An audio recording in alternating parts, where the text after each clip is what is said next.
வணக்கம். இன்னைக்கு பச்சை பயிறு வடை செய்யுது எப்படின்னு பார்க்கலாம் வாங்க. 200 கிராம் பச்சை பயிறு 8 மணி நேரம் ஊற வச்சிருக்கேன்.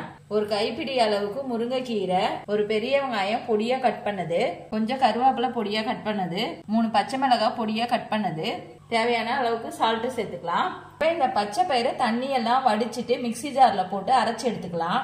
இதை ஒரு பாத்திரத்துக்கு மாத்திக்கலாம். தேவையான அளவுக்கு சால்ட் சேர்த்துக்கலாம். பச்சை மிளகாய், கருவேப்பிலை, வெங்காயம் சேர்த்துக்கலாம். முருங்கைக்கீரை எல்லாத்தையும் நல்லா கலந்துக்கலாம்.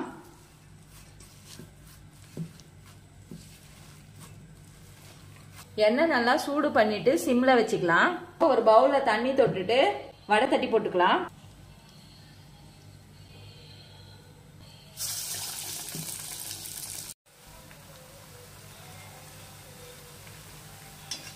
அளவுக்கு சிம்மிலே வந்த பிறகு இப்ப எடுத்துடலாம்.